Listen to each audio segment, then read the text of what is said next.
This is Dr. Cavil with Inside the HBCU Sports Lab. As you see, some of my guests and co-hosts here yet, so we'll bring them in shortly. But we have an intern, and obviously this is going to be your last show with that. Isaiah, if you don't mind, we have a guest out there named Autumn. If you would, you can bring her in. Yeah, she's coming in right here.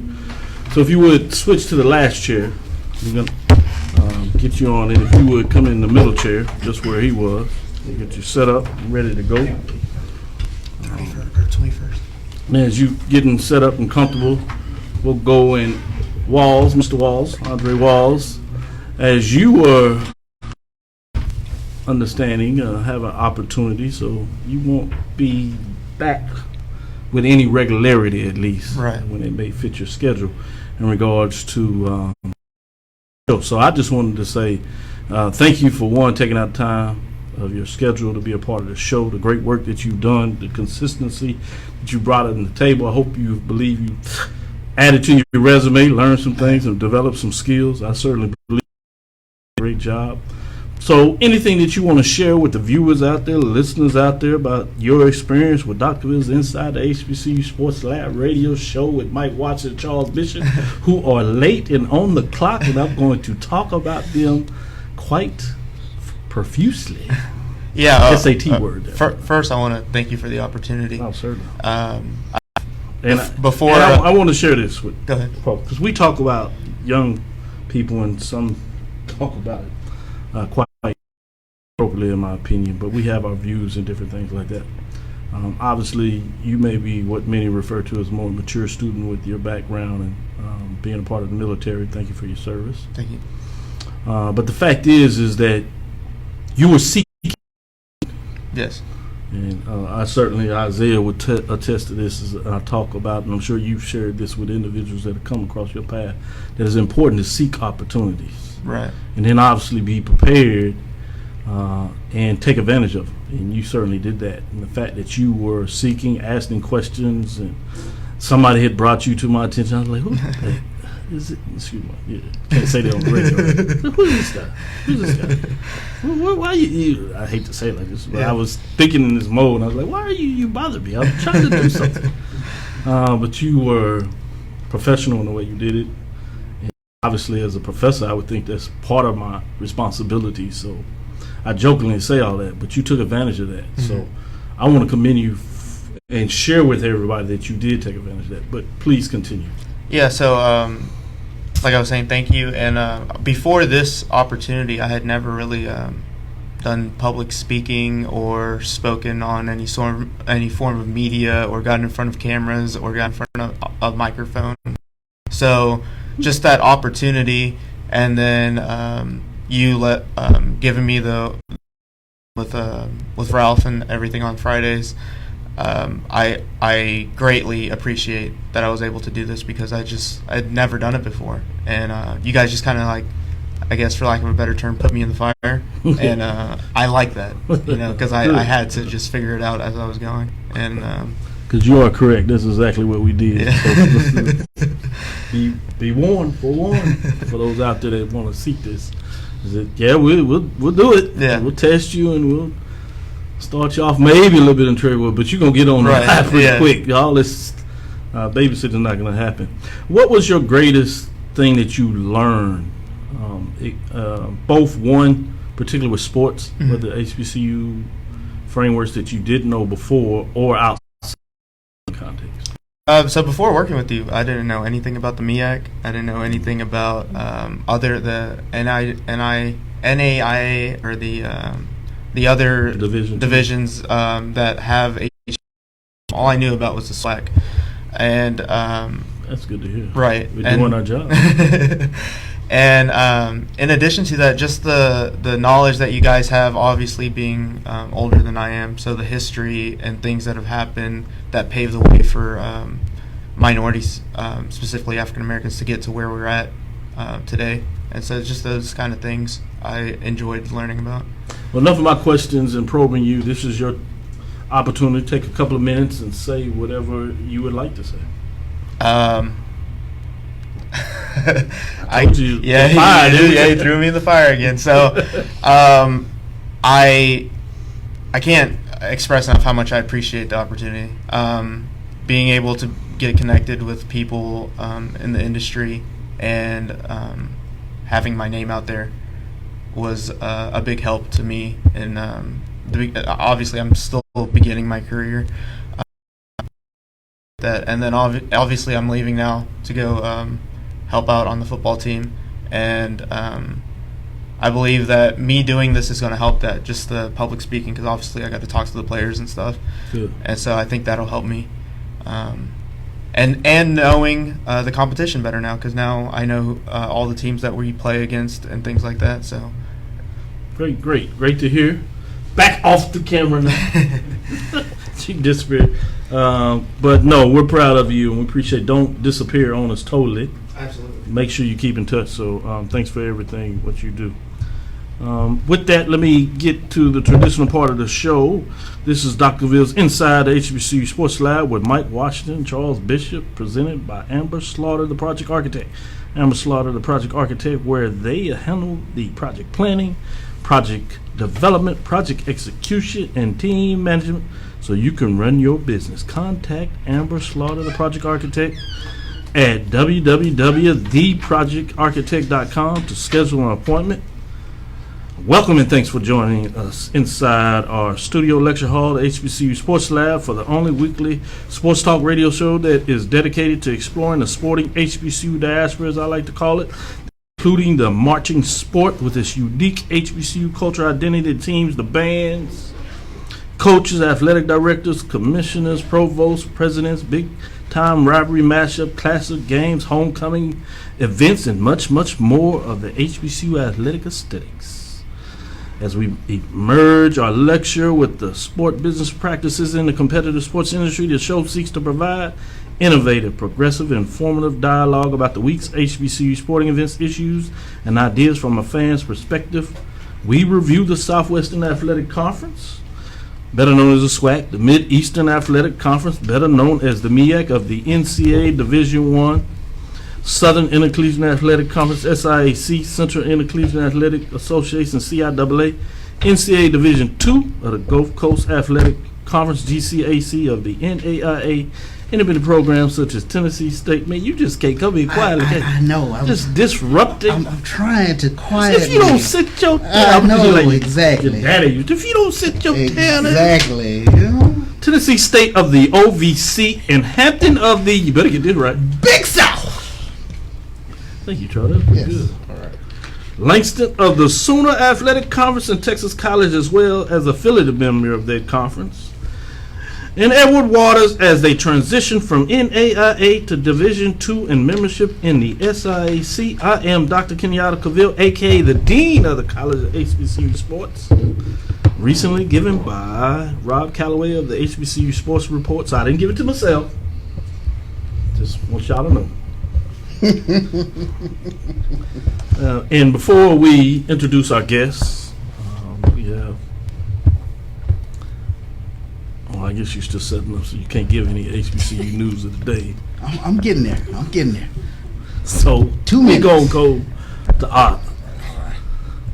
our guest. Yes. Please introduce yourself for everybody while he fixes himself. You can speak right into both of those mics. Thank you for having me, first of all. Oh man, that's nice. Great voice. I told you, thank you. I told you at the onset, and I'm going to share with your listeners that I am what I tease people for being a 6 p.m.er, where you get all your news from SportsCenter and then you act like you're part of the conversation. So shout out to Stephen Gaither at HBCU Game Day for giving me my 6 p.m. bit so I can join the sports conversation, because I am. He does a great job at it. He does a Stephen great Gaither job at it. Great colleague of ours. So we probe him all the time and give him highlights. We have him on the show a couple of times, giving us some pieces of it. So I'm a football girl and then a baseball girl, so I haven't followed basketball in over a decade. So everything I get, I'm pretending for y'all, just so you know. So y'all know up front. So you know up front. Don't get. I'm a 6 p.m.er, and we're gonna make it sound real smart. But tell everybody again who you are. My name is Autumn Arnett. Autumn, Miss Arnett.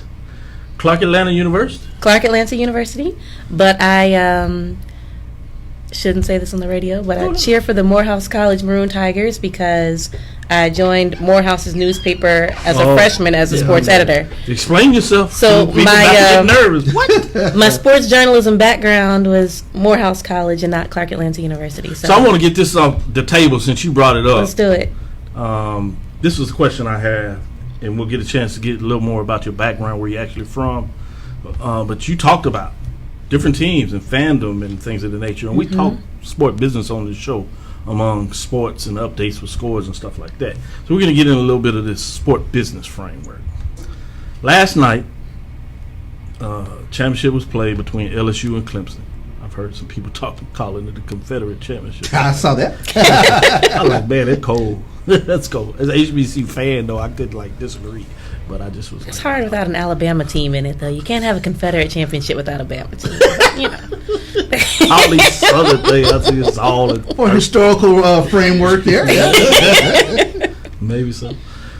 But the question came up. I have a great colleague, Diane, big time HBCU fan, so don't get it twisted on this.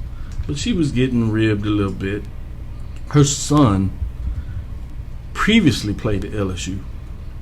And so obviously she has done really well with her son, including father and stepmother. They've done a beautiful job with this young man. I've really seen him grow up, middle school, all the way going to college, and would not pretend that I had any credit to what he's become, but I did get a chance to talk with him.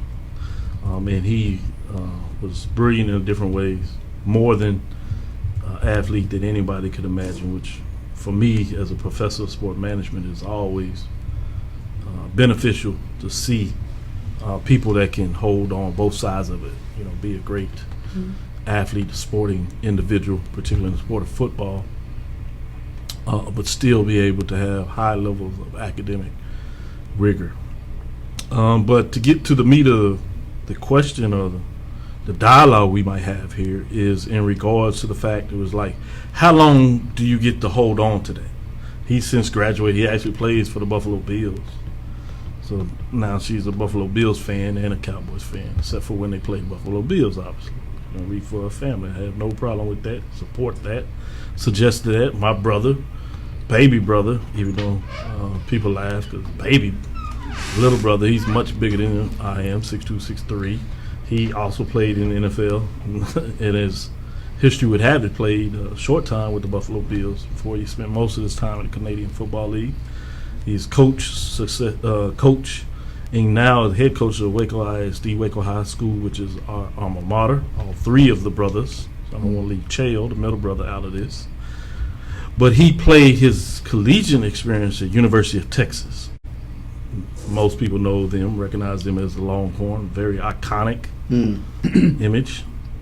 But many people didn't know, while I was certainly proud of my brother and obviously wanted to support him, did have opportunity to go a couple of games, but I never wore Longhorn paraphernalia. I did wear the colors, support him, and he would give gifts with the stuff on there. I'd say thank you, and I'd wear it around the house to wash the clothes, wash the car and things of that nature, but I'd never wore that. I am in every fashion of an HBCU fan, Prairie View alumni, undergrad, Texas Southern graduate school, both schools, multiple degrees, so wear both programs. But over the years, I've liked different color gear, so I wear different color gear, but I will wear HBCU color. It's basically every color you can get for HBCU, combinations included. So my question to you is it fair for, and since we're HBCU, I'm talking about HBCU graduates, could be anybody, I guess. If you graduate from a school or attend a school, is it fair for you to root for a different school? And obviously a lot of us root, but even more so, wear paraphernalia from that school. What are your thoughts on that? So I think for me, the teams that I cheer for were set before I'd even heard the term HBCU, right? Like, I was on Clark Atlanta's campus before I heard the term HBCU. I knew there were about 5 colleges that were all, black colleges, but I had never heard the term HBCU. And 105. Like, where'd these other 100 schools come from, right? Right. But I'm also in a place where, so I am actually a University of Texas fan. I've been cheering for them since Ricky Williams was there. My brother played his senior year when he won the Heisman, was a freshman. So for me, I'll buy a $25 T-shirt, but the commitment for me is my children and my tuition dollars will only go to HBCUs.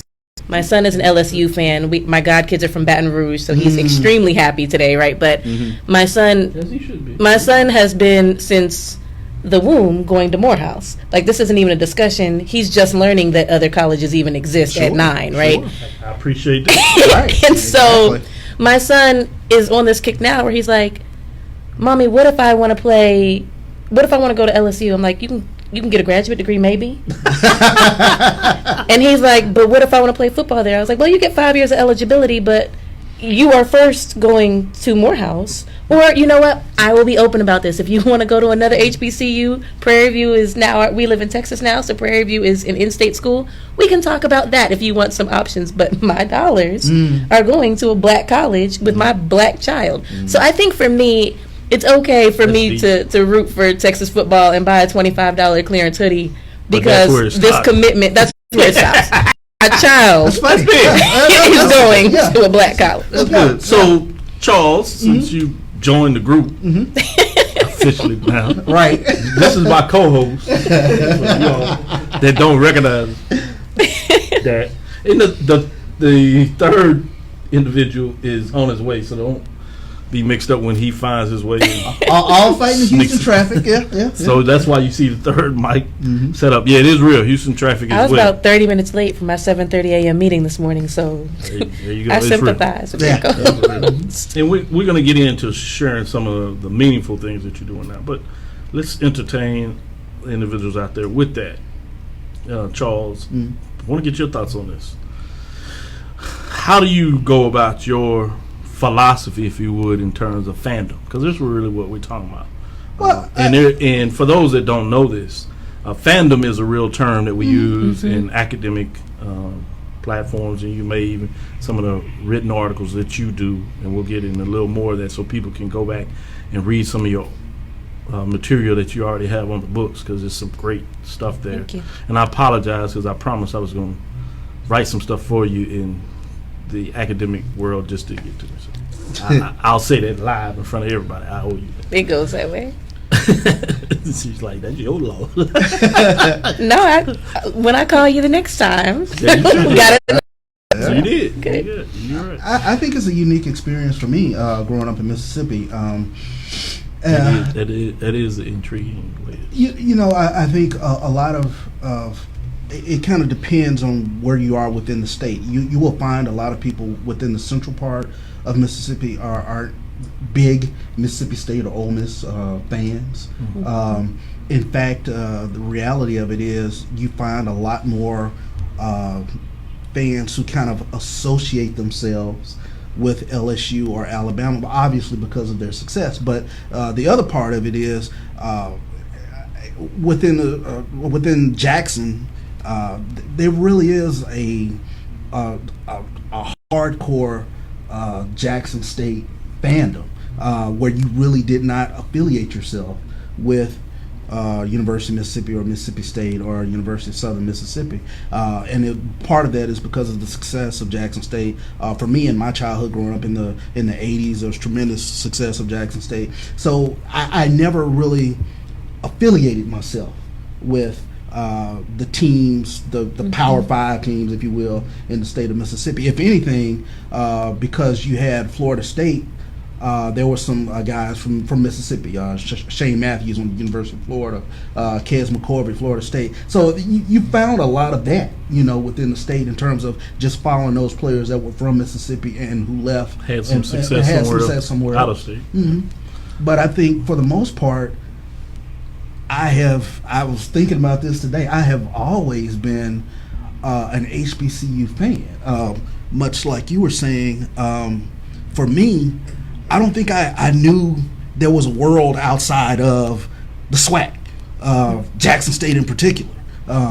You know, and it wasn't until later on that, you know, you kind of start, you know, filtering in Florida A&M or, you know, other HBCUs within our, you know, geographic area. But I mean, I was just as hardcore Jackson State fan as you see some people, LSU fans, Alabama fans, those SEC teams that really had success. You know, for me, I never had that sort of, you know, something about Mississippi State or University of Mississippi. So for those that have just joined us, because I know people pick up the show, shout out to all the folks checking us out on Facebook Live. We'll get a chance to shout you out by your name shortly here, but we have in the studio with us guest Autumn Arnett, Clark Atlanta University alumni, and we're going to get a little more in terms of her bio, which is significant. One of the things those that may or may not have seen that we're bringing her in the studio, she is a professional storyteller and editor, so watch out. We might get a story or two today. With that, in terms of going a little more into the detail, her work centers around issues of equity and access in education. And so earning my doctorate in education leadership, many of the things we had to read and write, particularly looking at what we refer to in the literature as urban setting. I'm very familiar with a lot of the literature, and one of the connections I had in regards to creating my own lane in regards to what I study specifically in the academic reading is about HBCU athletic programs, was studying what this educational field was, and there certainly are a lot of issues to equity. So we want to get into some of that in general, more on the education side, but we'll also ask the question in terms of how does that affect athletics in a lot of ways. And so we're going to be very intrigued about what your thoughts on that particularly, and then we'll bounce around and get some other individuals to talk a little bit about what's going on. You are an author of Let's Stop Calling It an Achievement Gap. I was like, oh man, I've delved into the front part of that book, and I was like, man, this is intriguing, and had trouble of not bringing it down. I spoke about this earlier too, so everybody understands what's going on here. So we're not ignoring you, Mike, but we're going to do our show. Essentially, we're just glad you decided to join us today. Former editor of the U.S. News and World Report. That's what we bring to the table of Dr. Cavil's Inside the HBCU Sports Lab with Charles Bishop and now Mike Washington. Educational dive. Hey, get yourself together, Mike, for you hit the mic first. HBCU Digest and diverse issues in higher education. Her work has also appeared in the Atlantic, Complex magazine. She has moderated and served numerous panels around the issues of access, opportunities, and outcomes for African American students, and is a passionate advocate for historically black colleges and universities. And you just obviously heard a little bit about that from a sporting context and where her children are going to school, which I love. More specifically, Autumn serves as a advisory board member for the Educational Writers Association and on an advisory committee for the American Council of Education's Race and Ethnicity Project. She is currently leading a research team examining childhood criminalization in Austin, Texas, and is a member of the National Planning Group around Democracy and Civility in America. She is a copy editor for the Journal of African American Males in Education and a contributor to the National Association of Black Journalists, NABJ, for many of you out there, their journal. Autumn is a graduate, as I said, of Clark Atlanta University. With that being said, we attested to your biographic background, and obviously very nice. Continue, we'll say that. Great job there. But tell us a little bit about yourself. Really, who are you? Where are you from? Where did you grow up? High school? So, the where I'm from question usually depends on what season we're in. We're finishing up football, so I'm going to tell you I'm from D.C. and Maryland. But when I was a little girl, I lived in... Do not say you were a fan of that Washington I am not, football. And that's what I was getting ready to say. That one over there, well, never mind this one, well, both of them. You sitting in the middle of. When I was a little Cavil. girl, we lived in South Jersey, Oh yeah. so I'm an Eagles fan. Yeah, that don't That's help. worse. I know. But so when people are like, "You're from Maryland, your family's from DC," like, how are you an Eagles fan? I have to say, from 1 to 10, I live 15 minutes from the old vet stadium. Oh wow. So I went to high school in Maryland, though, and I think you're from where you went to high school, so I'm from Maryland. Yeah. And I think part of this conversation, this focus on equity, and I've been having something like an identity crisis since moving to Austin, because I've only ever lived. Do that to me. I've only ever lived in DC, right outside of Philly and Atlanta. So going to Austin, do the research and you know the numbers, but then you get there and you're like, I'm going to make these very intentional efforts to build black community. And I did that. My social circle is very black, but Austin has made me acutely aware that there are different types of black people. So just because I can assemble a number doesn't mean that I can have conversations, right? Like I keep going through this, like, where are my people in Austin? And I think a lot of this goes back to the way I was raised. I've taken up this mantra now of saying, I'm a graduate of talented 10th University because of Du Bois, who grew up in, like, talented 10th America, right? In D.C., bougie black capital of the world. You got to say that one more time. That was a little fly. Exactly. But I think it's had a huge impact on, so, like, for me, I had never heard the term HBCU, but I've been on Howard's campus since I was a little girl, right? Okay. I mean, I grew up in a black church. My pastor had a PhD from Alabama State. I just, that was the world that I grew up in. Like, I grew up in a world where I only knew educated black upper middle class excellence. And so to go, and again, I learned more about diversity on Clark's campus than I've learned in any diverse setting I've been in as an adult. But for that to be basically like my whole life. Wow. And then to go to a place where I've had black people tell me race isn't really a problem and people in other parts of the country blow it up. And I'm like, this is the same Austin where, like, the city gave y'all 12 square miles. And if you wanted public service, if you wanted water to your house, you had to live in these 12 square miles. Like, I am not normally a protest for the sake of protesting person, but y'all gonna tell me there's no race issue here at all? Like, so it's just been very eye-opening for me, again, as a product of bougie black USA. Just trying to like reconcile even this idea. I have this sticker on the back of my phone that says Talented 10th Society, and it's faded, you can't see it, but this was out of the idea that I just casually mentioned the idea of the Talented 10th to 3 different in their 40s black people, and everyone had me pause and say, what is that? And I was like, what is that? But it was really like, my whole world has been so insular. Like, I really thought that, like, this was a footnote in the conversation I was trying to have with you, right? That wasn't the premise. This wasn't, but having to back up and realize that not, the education and success doesn't look the same for us all over the country. So I have these black children, they're 9 and 11, and I really got interested in this idea of education because my son had to be told he was going to Morehouse. My daughter came out, like, wearing Spelman blue. She wants to be an engineer, so she wants to do the dual degree program. Nice. But the conversation was always like, Spelman didn't give scholarships when I had a baby. They're getting better now, but I can't save for you to go to Spelman and send you to private school, right? Like, we got to pick one. Yeah. You'll probably be okay in public school. You have your mother as a mother, but trying to navigate, like, how do my black children's experience look different than white children in the same school? Like, having to fight the fight for talented and gifted, for instance. Like, if you don't know the process to even have your child tested. In Texas, you have to request it. It's not automatic, or at least in where we live. Yeah.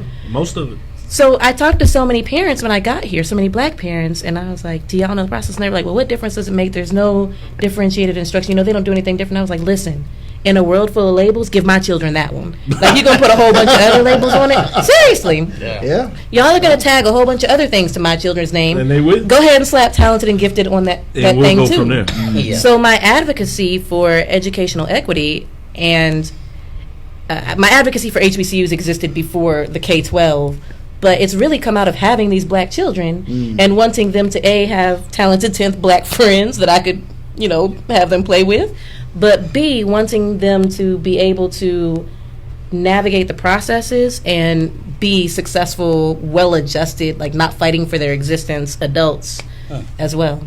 How do you, speaking of the talented, W. Boyce was famous at one point of his life when you have the historical framing of HBCUs bringing sporting context to their campuses.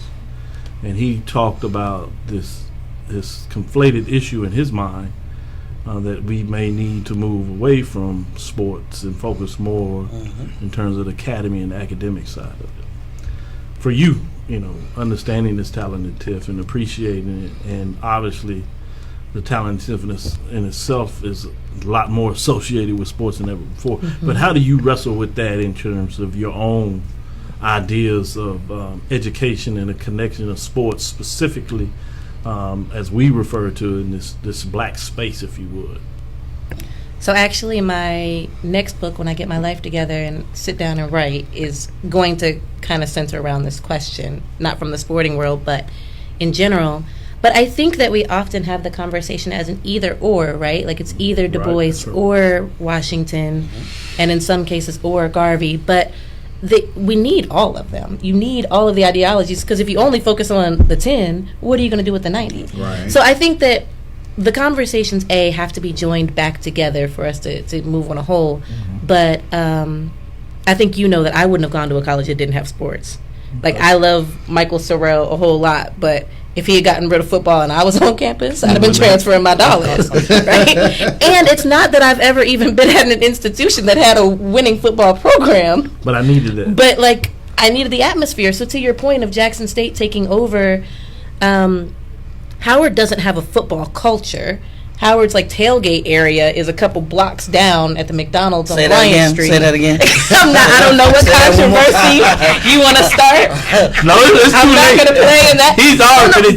But geographically, he's referring to. I'll let you finish that, but just so you get into this, we have over the year in football season, tailgate has become a big deal. Yes. But in terms of the HBCU circle, homecomings are like nothing else. Yes. And so, like everything in this world, we like to rank things, right? And so there are rankings out there. We do our own rankings on the show. You'll see us a little later. Have me back for that one. Have me back for the homecoming rankings conversation. Sorry. You sure you really want to go? Yes. And actually, I'm coming to your campus as homecoming because I just need to see. You'll see a reel. You'll see a Make reel. sure you Okay, y'all keep talking about.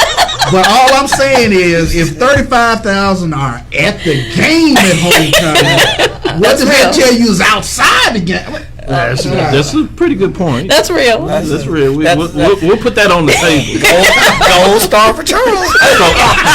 Whatever.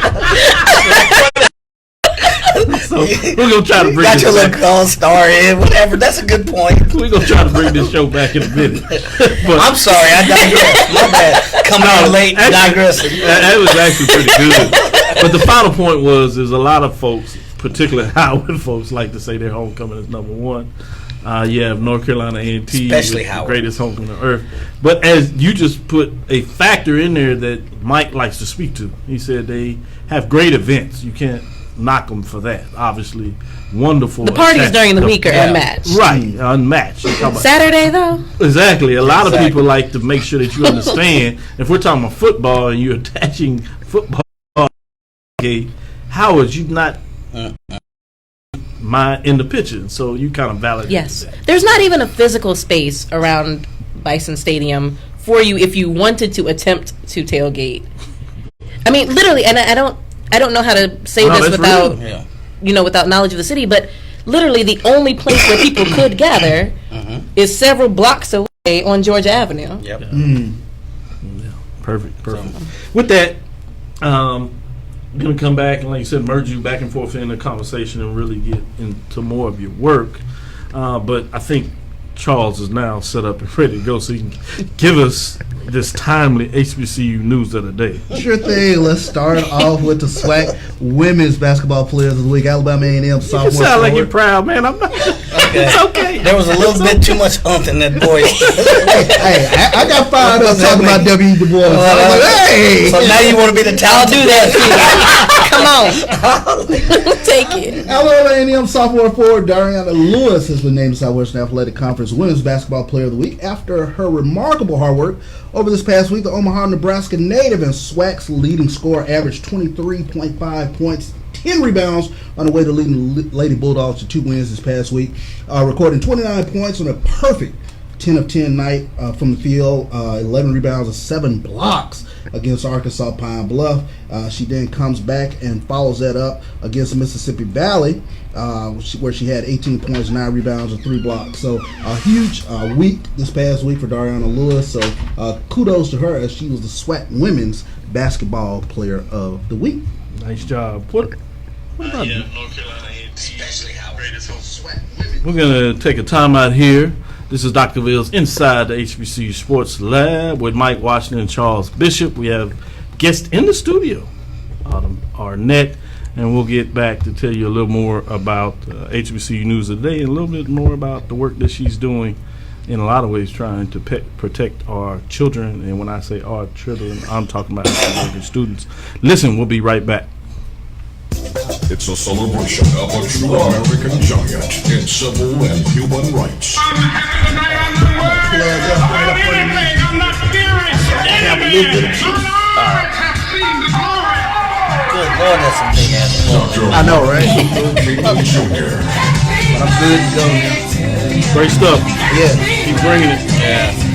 KCOH 1230 Sports Lab comes to 26th Annual MLK Grand Parade, Monday, January 20th. News of the day, so if you got something, Houston, these 16 put it out there.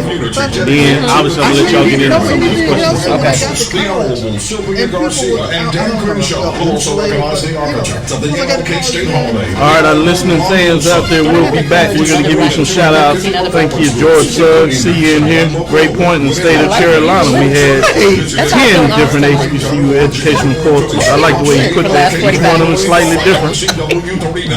How could we not be aware?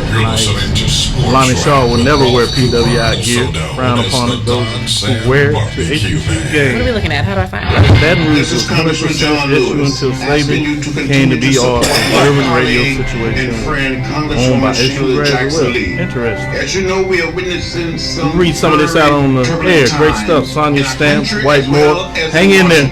We'll bring you more. This is good commentary. To help us fight for the underserved, to be there for them. That's what Sheila does. She is a servant leader. Got a few Who minutes. has a proven track record.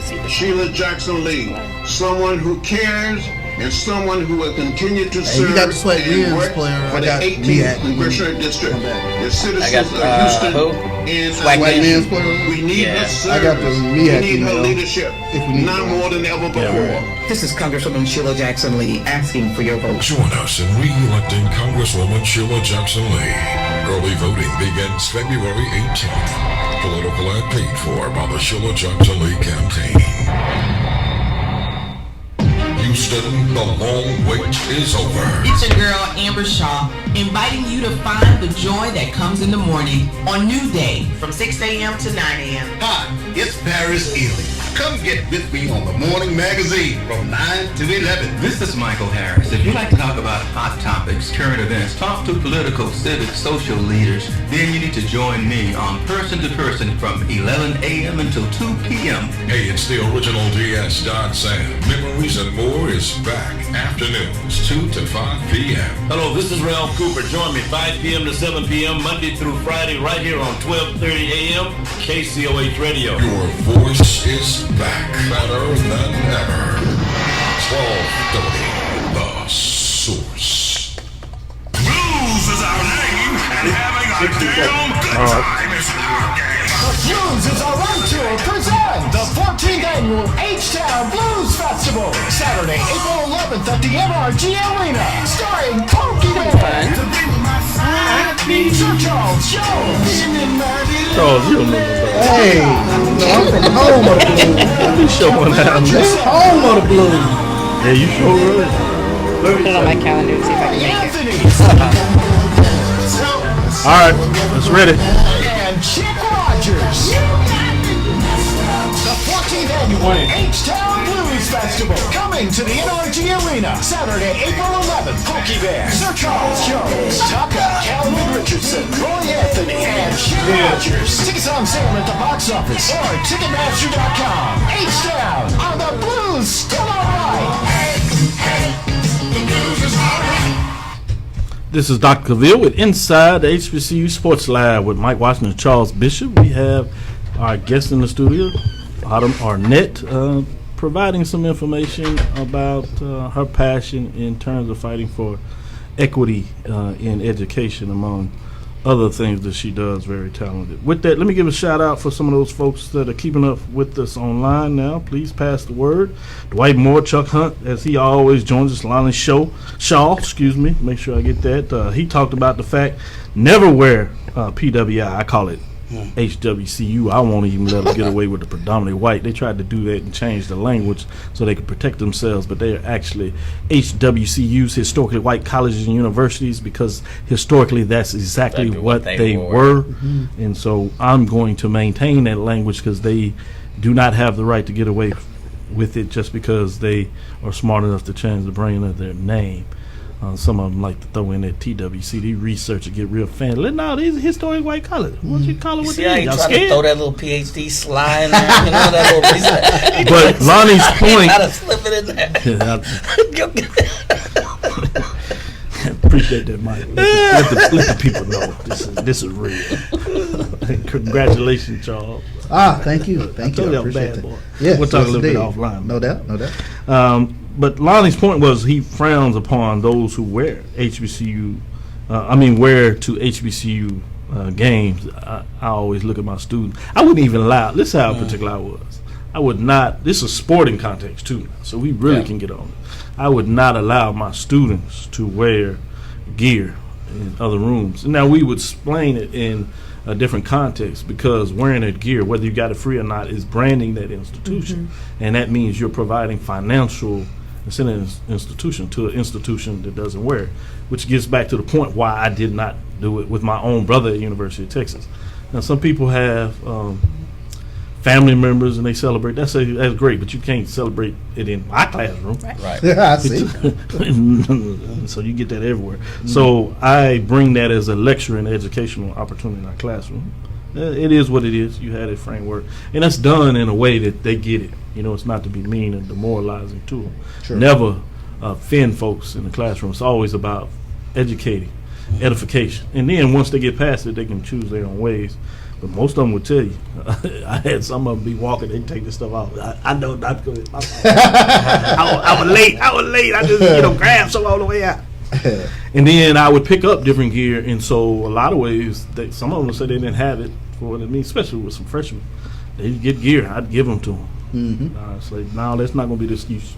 Here you go. Mm-hmm. So it was learning and love with a passion. Varick Williams has an intriguing comment he made here, a historical footnote, a context at least.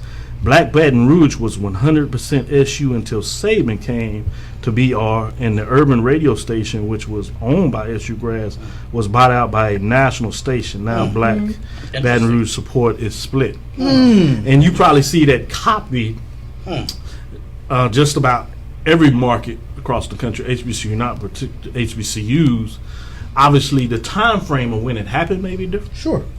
As you talked about the connection with winning programs nearby, I think one of the things that works for Jackson State, not to say that they don't have a great passionate fan base, is you had two different dichotomies that worked in that area.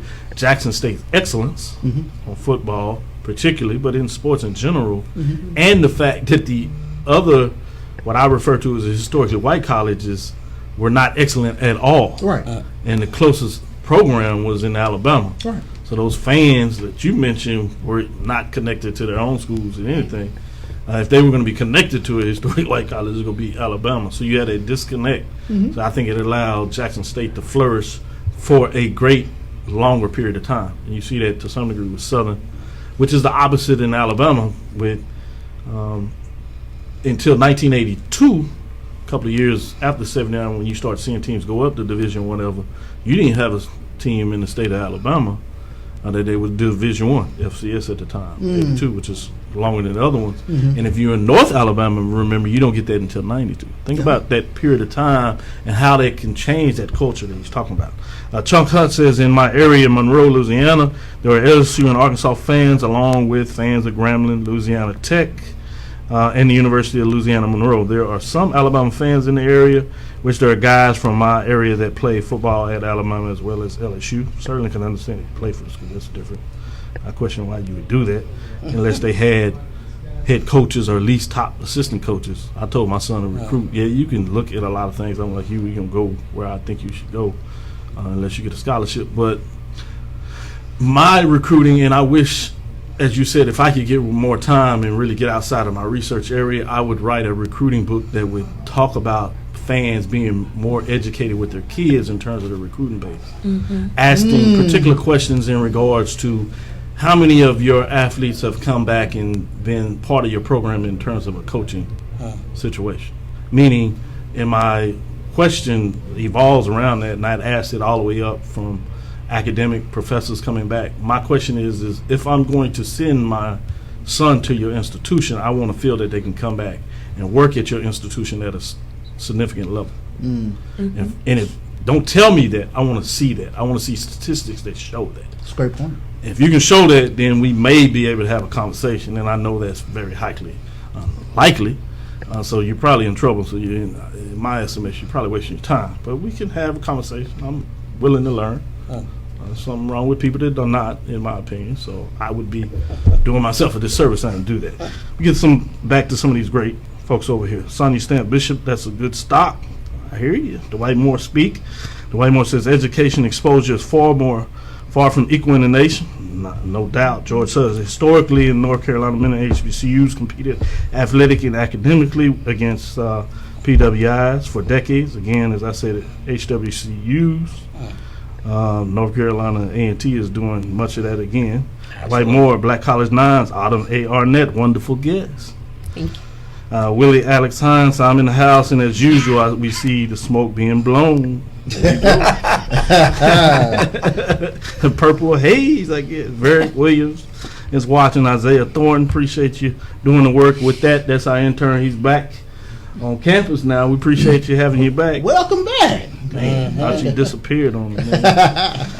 Dwight Moore, be careful about getting excited about your side piece while on there. Oh, man. That's pretty good.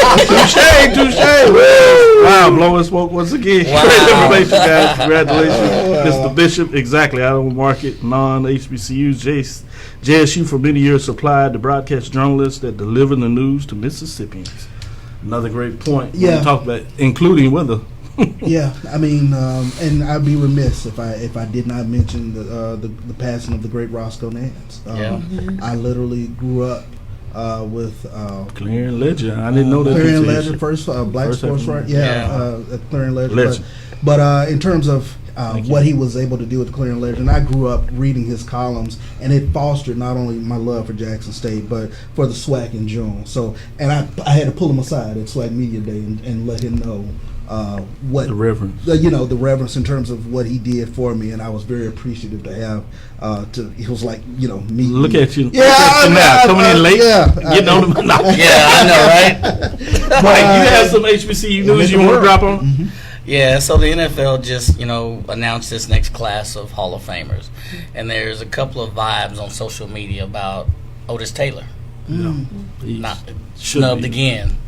And they have his statistics backwards. And the only reason I know I take it personal is because my dad was Otis Taylor's roommate in Prairie View, the Prairie View A&M University. Okay, the Prairie View. You weren't here when I said that my daughter could consider Prairie View as a second choice. As a second choice, that's sweet. That's the in-state school they could go to. So I kind of wonder, there was statistical shortages in the 70s, and there was a lot more African American players from the MEAC, the SWAC that went into the NFL, arguably nominally in the I'd say mid to late 70s. So I wonder, did they meet that double tide of there were not a lot of statistics, you know? Oh, no doubt about it. So and they don't get the recognition. Then I've always heard that that there were some things that came across when he was in Kansas City that people are still holding on to. Yeah. In regards to the relationships he had that obviously were legal, but people frowned upon at that time. And now I'm hearing that he's punished, and I'll use the word punish, that he's gotten older, so he's sick. Yep. And so now, instead of giving his flowers while he's alive, even though he's sick, they're going to wait till posthumously because he couldn't come. I was like, well, don't worry about that. Let him do a video. Exactly. Let him celebrate the fact that he's a Hall of Famer, which is just crazy. Because you look at the statistics, there's no argument. Yes. Anybody that is about the business will tell you that he should be in there. And Ralph would do a whole show in many instances and dedicate it, which is one of the reasons I continue to push his name, so I'm glad you brought it up. Yeah. One of the other news is I wanted to get jump out there before we get back into some of these questions in a lot of ways is KJ Black. Yeah. His name offensive coordinator. FAMU, Florida A&M, the Rattlers, Willie Simmons out there getting it done. And for those that don't understand, KJ Black won the SWAC championship for us in 2009. So where's the Jefferson's music when you need it? Where we moving on up? Where is that when you need it? No doubt about it. Any other news before we get back? And I promised Charles. I guess you wanted me to do the SWAC Men's Basketball Player of the Week, and now I wonder why. I'm listening. Jackson State forward Roland Griffin has been named SWAC Men's Basketball Player of the Week. That was pretty good. Following stand up, that was a setup. That was good. Yeah, he averaged 22.5 a game. He got lucky. He had 7 rebounds, 3 assists, 1 steal, whatever, yada, yada, yada. But in all seriousness, congratulations to this young man from Jackson State. So that was a setup. That was good. Anything on the MEAC you want to do real quick? Sure. MEAC of North Carolina Central redshirt Jabri Blunt and Bethune-Cookman Central senior. Cottrell Pope. They were selected MEAC of basketball co-players of the week. Yep. Blunt averaged 22.5 points and 10.5 rebounds for the Eagles, shooting a combined 17 of 30 from the field. He opened the week with a 26-point, 13 rebound double-double against Delaware State, a game in which he went 10 of 20 from the floor and had 2 blocks and 2 steals before dropping 19 points to go along with 8 rebounds and 2 blocks and 2 steals against the University of Maryland Eastern Shore. So Jabri Blunt, and you also have Cottrell Pope. He averaged 20.5 points, 16.5 rebounds per game for the Wildcats while notching double-doubles and wins over Coppin State, 12 points, 15 rebounds, and Morgan State, 29 points and 18 rebounds. So Cottrell Pope getting it done for the Bethune-Cookman Wildcats. Before we get in this top 5 of men's and women's this week, week number 2, I want to follow up and ask you a little more in terms of that educational equity that you're talking about in a lot of ways. In line with the magazine that you put together, how did all that come together? So I actually really wanted someone else to start this magazine. In 2015, I started a magazine called Out of Bounds Mag that looked at the intersection between economic, social, and political issues and sports. And I wanted someone else to do it and let me write for it or like serve as editor for it, and no one did it. And so I did it myself. And then after I had started, the Undefeated, ESPN's property came up, and I was like, oh good, someone's going to do it, and I could just go write for them. But then the Undefeated didn't meet my vision for what it should be. Not that anyone asked me my vision, but it didn't go deep enough to me, and it did too much like pop culture and fashion and like ESPN is rebranding and they want to embrace the entertainment in their name a lot more, but that's not what I wanted from the publication. And so I launched this publication.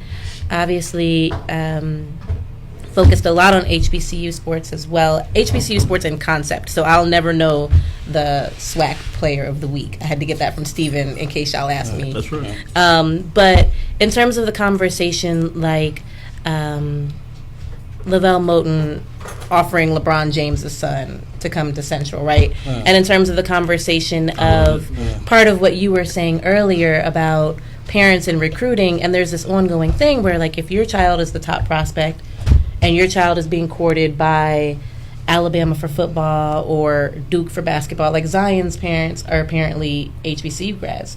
And apparently in the last 5 years, several of the top 5 prospects, their parents were HBCU grads.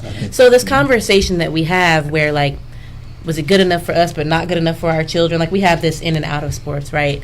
And I have said in the past that I think that there's a whole generation of us, HBCU grads, who had a good experience. We go home to homecoming every year. Maybe we write a check and maybe we don't. But we loved our HBCU, but we want to feel like our children have arrived, right? Like, our children are good enough to go anywhere.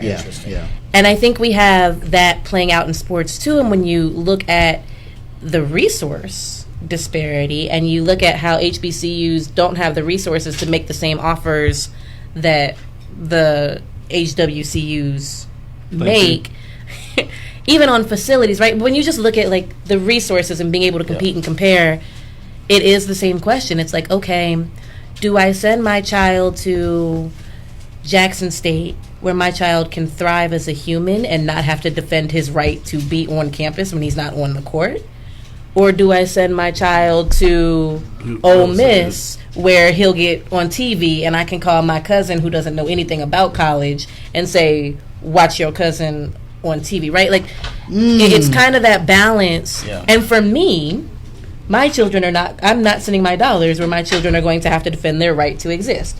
But my children are also not ever going to be world-class athletes. I mean, my son fancies himself an athlete, but, like, he's never going to get the calls from Duke, right? Go ahead. Yeah, I guess I have a little bit different perspective. My son plays lacrosse. Okay. And he was offered a scholarship to University of Michigan, Dearborn, and University of Michigan, so to speak.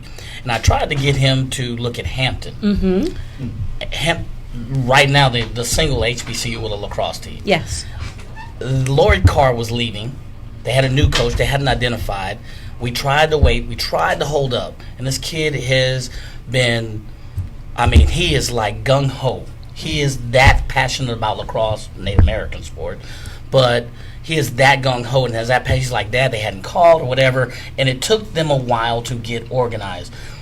Throw in the fact that our generation has put our kids in environments and sports where they're not the only one. They get used to a different environment. So there is a standard threshold shift to the environment that they're used to. My kids swim, so same world. So it's a different world. You don't have many African Americans going to lacrosse games or when they play baseball.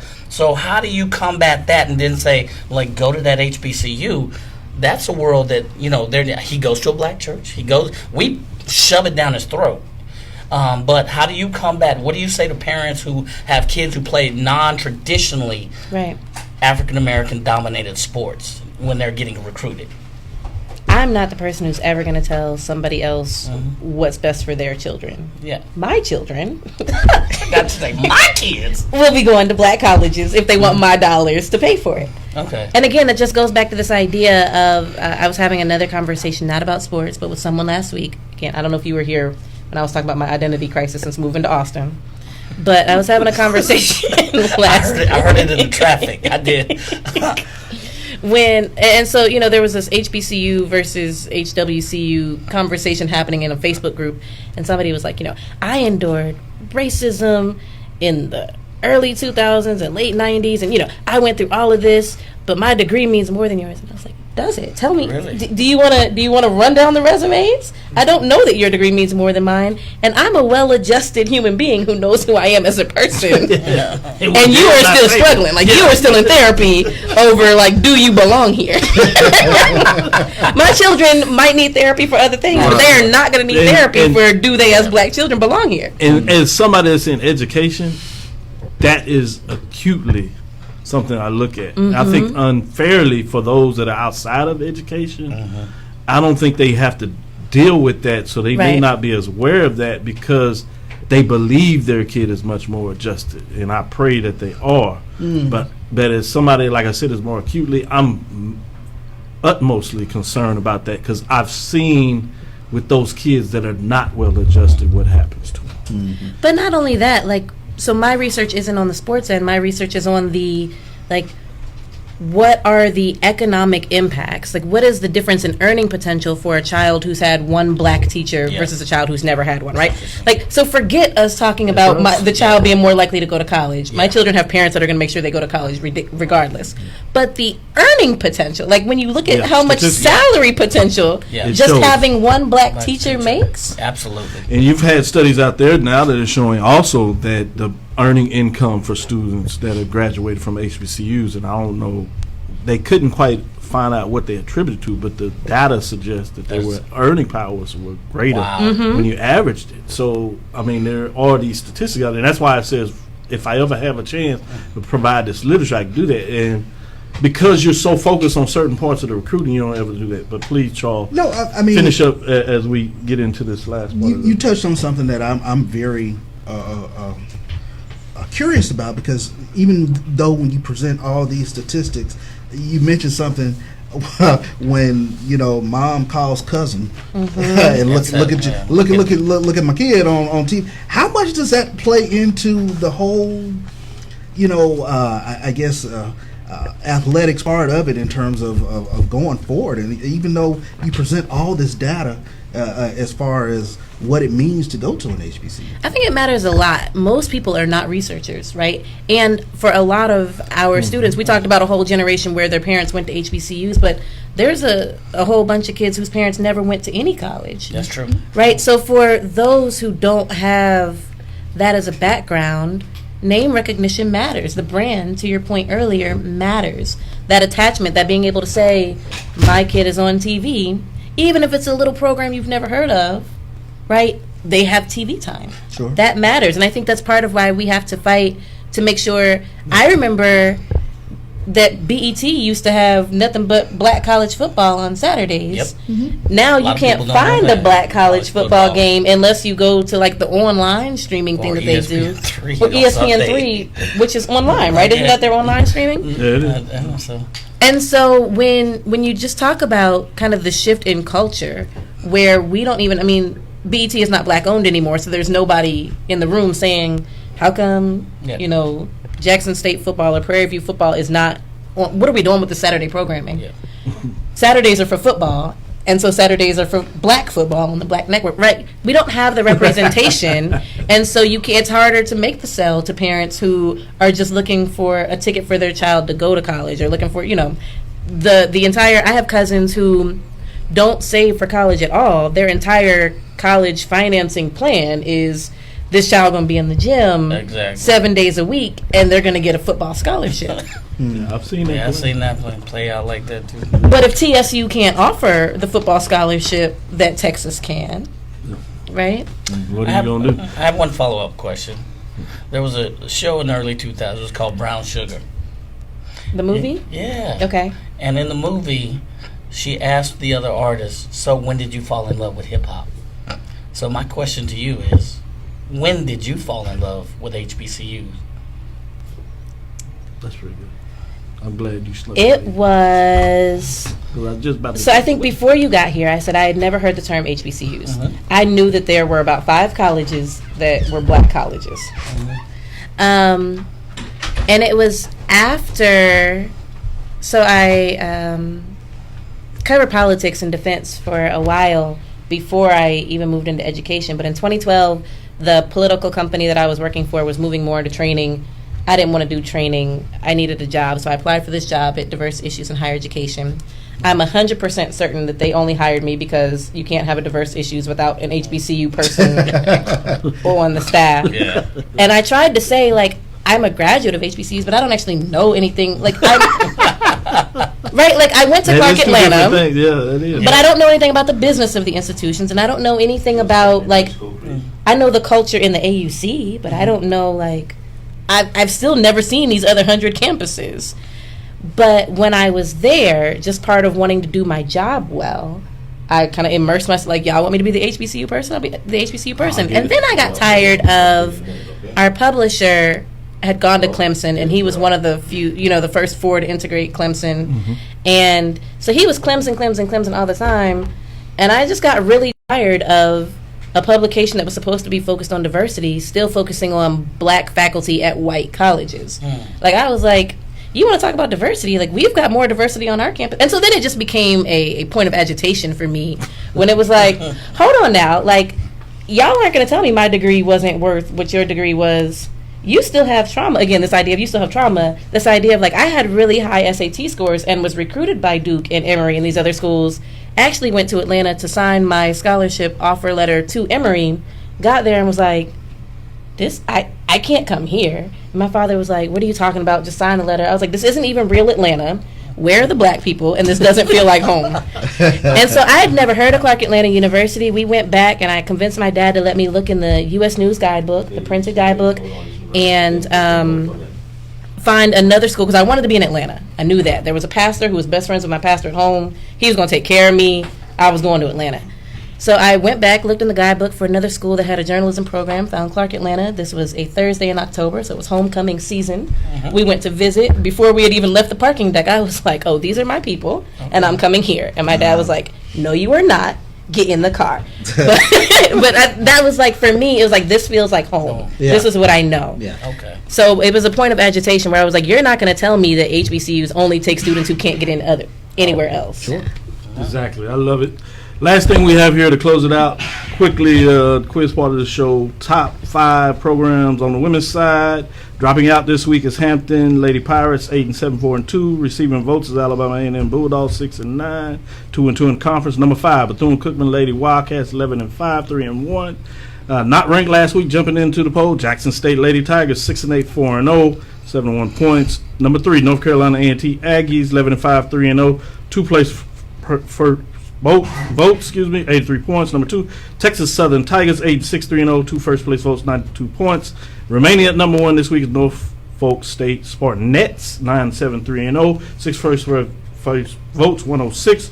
Quickly on the men's side, dropping out this week, Morgan State Bears, Grambling State Tigers receiving votes, Grambling State Tigers, Alcorn State Braves, and Bethune-Cookman Wildcats. Top 5 programs. Number 5, Prairie A&M Panthers, 6-2, 2-1, dropped 1 place. Number 4, not ranked last week, jumping into the poll, Texas Southern Tigers, 8-11, 2-1 in conference play. Number 3, Norfolk State Spartans, 7-11, 3-0. Number 2, North Carolina A&T Aggies, 8-8, 3-0. Moving up for number 5. Number 1 remains Tennessee State Tigers, 11-6. 3-1 in the OVC. I am Dr. Cavil inside the HBCU Sports Lab with Mike Washington, Charles Bishop. You've been enjoying our guests out of Arnett. Thank you for showing up. And thank you guys for having me. In the show, as we get ready for this part, go ahead, Ralph. And we want to thank Dr. Cavil and his guests, and of course Charles, Mike, and of course Isaiah, and wish Andrew the best of luck. We're moments away from Tyrone Irvin the second. I'm sorry. Third. Anyway, tomorrow night his guest will be Kendrick Perkins. Kendrick Perkins and Kevin Durant are lighting up the internet these days, social media, in regards to their verbal blasts against each other. So tomorrow night, you can listen right here, and you'll get Tyrone Irvin the second with Kendrick Perkins out of the Golden Triangle area, and he will explain why he took off on Kevin Durant. So that's all coming up tomorrow. But we need to do this. I need to go out to Bayway Dodge, and let me see if I can find my good friend, Stephanie Briscoe. Stephanie, how are you doing? I'm doing good. How are you doing? All right, and I know you've been enjoying the conversation. First of all, tell everyone where you are in Pasadena in regards to the Bayway products and how they can get in touch with you. You can get in contact with me by calling 713-433-4000. That's 713-433-4000. I'm at Bayway Chrysler Jeep and Dodge in Pasadena, in the pre-owned department. But we sell everything from, of course, brand new and pre-owned. And with this being the tax season, we're saying that the tax season is the best reason to buy a car, because you've been waiting on a down payment. You said, I'm going to get get $1,000 or whatever, I'm gonna get myself a car and get off public transportation and Uber and Lyft and all that. I want to get my own transportation. Well, this is the best time to do it, and I can help you. I'm taking applications over the phone right now, get you pre-approved before you even come to the lot. Well, all you do is call me, 713-433-4000, 713-433-4000. Please ask for Stephanie Bisco. Okay, now, right quick, share with us, like many, you've been there before. You've been there where you had the poor credit. Yes. Talk about it for a minute. Give them. Why should they be inspired listening to you about how to get out of a poor credit situation? Well, real quick, if you're a person that needs to establish or reestablish your credit, this is the best way to do it with a car loan. Car loan will boost your score up, of course, and also if you're trying to reestablish yourself and possibly purchasing a home from renting or whatever, they're going to see somebody has given you that type of loan, $20,000 or more, whatever, and that's giving you a second chance, and they want to see if somebody else has already done that. And we do it here at Bayway Chrysler Jeep and Dodge. We have a lot of lenders, and we're not going to waste your time. That's why we want to get pre-approved over the phone. Say, well, they get me down there, and they say I can't do this, and I need this, and I need X, Y, and Z. Let me do all the work for you. You can sit at home right on the couch next to the TV watching the game. And I did pick LSU yesterday. I want to make sure that's known. I did pick LSU yesterday, and while you're watching the game or whatever, and let me get you pre-approved. And all you got to do is come to the lot and pick your car. 713-433-4000, 713-433-4000, extension 1405, Stephanie Briscoe. And you had to rub it in, right? Some of us were pulling for Clemson last night, and you wanted to rub the LSU thing in, right? I wanted to text so bad. Yes, I did pick LSU. You wanted to text me so bad. You were going to send me a message? Oh, wow. I was right. Well, congratulations. But you were going to send me a message in the middle of the night, right? Okay, no problem. Thank y'all so much. I appreciate it. Thank you. Okay, we'll catch you tomorrow. Thank you very much. Thanks for your cooperation also, okay? And before we got one more minute or two with Dr. Cavil, but I need to do this right quick. Go ahead. Alex Cora is no longer the manager of the Boston Red Sox. They decided to part ways with him this afternoon, so the Red Sox have gotten rid of him. And also, we want to get this one. Now, many people say the Astros are dead. I want to do this one. Antonio Gates. Go Nats. Antonio Gates has retired after all these years. A great football player on and off the field. So we want to commend him, Antonio Gates. But the Astros, with all of the problems that they have right now, the bookies out in Las Vegas, Mike is interested in this. The bookies say the Astros are the third best team in baseball right now. So they have a shot at winning a World Series. The Dodgers, they said the Astros will win 97 games. That's the odds right now. Astros will win 97 games in the upcoming baseball season, and they are a 6-1. Bet $1 to win 6 if the Astros win the World Series. Close it out. Dr. Cavil's inside the HBCU Sports Lab with Mike Washington, Charles Bishop. That is the legendary Ralph Cooper for all my Facebook fans. Check out his show during the week from 5 to 7. Sports Rap, legend around these parts. And as you said, he just gave you that sports report. And so stay on because we have more coming to you. I got to do this real quick for everybody. Here we go. Right now. You know you're going to do that. What up, world? It's your boy Rob Calloway, host of the HBCU Report. And right now, you're inside the HBCU Sports Lab with my guy. All hail the dean of HBCU Sports. You know I named him that. Dr. Kenyatta Cavil, my guy. What's happening, man? This is Dr. Cavil inside the HBCU Sports Lab. Last thing, I'll tell them how they can catch up and get hold of some of your work. Check out the magazine, those things like that. How can they get some more information and follow what you're doing next? You can find everything about me on my website, which is ARNETT.com.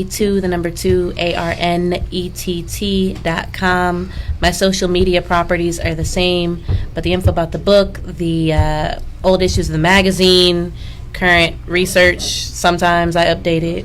I try to update it.